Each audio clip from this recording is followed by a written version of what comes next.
नमस्कार साथियों। तो 11 नवंबर सेकेंड शिफ्ट के मुझे एक एक सवाल मिल चुके हैं। तो साथियों मैं स्टार्ट करता हूँ। पहला सवाल मिला है, बजट घाटा क्या है। तो बजट घाटा जब होता है जब राजस्व व्यय माइनस कुल राजस्व व्यय माइनस कुल राजस्व आय है ना, कुल आय में से ये घटेगा तो राजस्व घटा जाएगा। 2011 के अनुसार महिला साक्षरता पहुंचती 2011 के अनुसार महिला साक्षरता कितनी थी। ये क्वेश्चन नंबर 2 मिला है अपन को। तो 65.46 आई है ना। अगला क्वेश्चन है, फरवरी 2023 के बाद 24 के बाद बिहार के सीएम कौन थे ना। तो ये नीतीश कुमार है। अगला क्वेश्चन है, यदि कोई नाव यदि कोई व्यक्ति नाव से कूदता है यदि कोई व्यक्ति नाव से कूद कूद जाता है तो नाव पीछे की ओर चलने लगती है। ये गति का कौन सा नियम है। तो आपको पता है ये गति का तीसरा नियम है। ये गति का तीसरा नियम हो जाएगा। अगला क्वेश्चन मिला है, ऊर्जा के लिए कोशिका का उपयोग किया जाता है। किस कोशिका का उपयोग किया जाता है। तो कोशिका किस भाग का उपयोग किया जाता है। तो माइटोकॉन्ड्रिया राइट आंसर हो जाएगा, माइटोकॉन्ड्रिया। ये ऑप्शन में था। चिप्स चिप्स के पैकेट में कौन सी गैस भरी होती है। ये क्वेश्चन आया था। तो चिप्स के पैकेट में नाइट्रोजन गैस भरी होती है। ये राइट आंसर हो जाएगा। फॉरवर्ड ब्लॉक की स्थापना किसने की थी। ये भी आसान क्वेश्चन आया था। तो 1939 में सुभाष चंद्र बोस ने की थी, 1939 में। ये जवाहरलाल नेहरू की आत्मकथा कौन सी है। ये क्वेश्चन आया था, जवाहरलाल नेहरू की आत्मकथा कौन सी है। तो उनकी आत्मकथा है टुवार्ड फ्रीडम।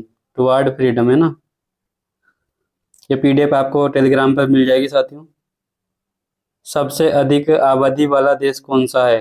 तो ऑप्शन दिए थे आपके सामने, पाकिस्तान, बांग्लादेश, भूटान, अफगानिस्तान। तो मैं इनको ऑप्शन में इस क्वेश्चन का राइट आंसर कमेंट बॉक्स में पिन कर दूंगा साथियों। हाँ, वैसे वर्तमान में भारत टॉप पर है और चाइना दूसरे नंबर पर है। ये क्वेश्चन आया था, मयूरभंज जिले में कौन सा वाइस्परिच रिसर्च। तो उड़ीसा का है सिमलीपाल राष्ट्रीय उद्यान है ना, राष्ट्रीय अभ्यारण्य है सिमलीपाल। यह आया था 1940 में। भारतीय राष्ट्रीय खेलों का आयोजन कहाँ पर किया गया था। तो आपको बताइए कि 2 साल में आयोजित होता है और 1940 में ये बॉम्बे में आयोजित किया गया था। और 9वें ओलंपिक के बाद इनका नाम राष्ट्रीय खेल कर दिया था, है ना। ओलंपिक जो होते हैं उनका नाम।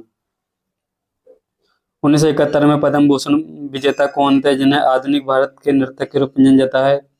तो इसका राइट आंसर हो जाएगा साथियों, उदय शंकर। उदय शंकर है जिन्हें आधुनिक भारत के नर्तक बोलते हैं। ये क्वेश्चन आया था।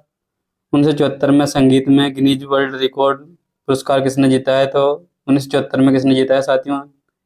ये जीता है लता मंगेशकर ने साथियों। ये क्वेश्चन बार बार आ रहा है। ये मुगलों ने गोलकुंडा पर कब्जा किस वर्ष में किया था। तो मुगलों ने गोलकुंडा पर कब कब्जा किया था साथियों, 1687 में औरंगजेब ने कब्जा किया था ना गोलकुंडा के किले पर। अगला क्वेश्चन आता है आपके सामने, दिसंबर 2023 में सीआईएसएफ की पहली महिला प्रमुख कौन होगी। तो ये नीना सिंह थी साथियों, है ना। केंद्रीय औद्योगिक सुरक्षा बल की प्रमुख थी नीना सिंह। 16 नवंबर 2022 तक राजमार्ग की कुल लंबाई कितनी है। तो ये पूछा था। तो आपको पता है कि 16 नवंबर 2023 तक 1,41,345 किलोमीटर है और वर्तमान में 1,40,000 है ना। 1,40,145 किलोमीटर हो जाएगी 23-24 तक। निम्नलिखित में से किसने अर्जुन पुरस्कार जीता है। तो अर्जुन पुरस्कार विजेता 2021 के पूछे हैं साथियों। तो मैं ऑप्शन बता देता हूँ। जो आपका ऑप्शन होगा वो राइट आंसर होगा। अरविंदर सिंह, ट्रिपल जंपर, है ना, रोहित शर्मा क्रिकेटर। इनमें से कौन सा ऑप्शन था जो आपका राइट आंसर हो जाएगा। और कड़ई कड़केल का ये त्योहार कार्तिक माह के अंतिम दिन मनाया जाता है और मूंगफली मेले के रूप में जाना जाता है। ये किस राज्य में मनाया जाता है। तो ये मध्य प्रदेश राज्य में मनाया जाता है साथियों। मध्य प्रदेश के ग्वालियर में इसका आयोजन होता है। आखिरी कार्तिक मेले का आखिरी दिन होता है ना। एक ये आया था, पल्ली गुंडू लघु शिलालेख किस राज्य में अशोक का। तो अशोक का शिलालेख सांची में है साथियों। अगला क्वेश्चन हो जाएगा, क्वेश्चन नंबर 20 आया था, सतनामी आंदोलन किसके द्वारा स्थापित किया गया था। सतनामी आंदोलन किसके द्वारा स्थापित किया गया था। सतनामी आंदोलन की स्थापना घासीदास ने की थी। घासीदास ने की थी। अगला क्वेश्चन है, संविधान की संघीय विशेषता क्या है ना।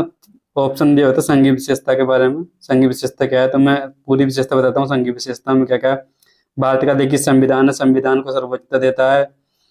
स्वतंत्र न्यायपालिका, जो सदनीय विधायिका है। केंद्रीय और राज्य सरकारों के बीच शक्तियों का विभाजन है। दोहरी सरकार राजनीति, विभिन्न स्तरों के बीच शक्तियों का विभाजन। संघीय संविधान, संविधान की कठोरता है ना। जो भी ऑप्शन में होगा आप उस हिसाब से राइट आंसर कर देना साथियों। ये एक संघीय विशेषता के बारे में क्वेश्चन आया था।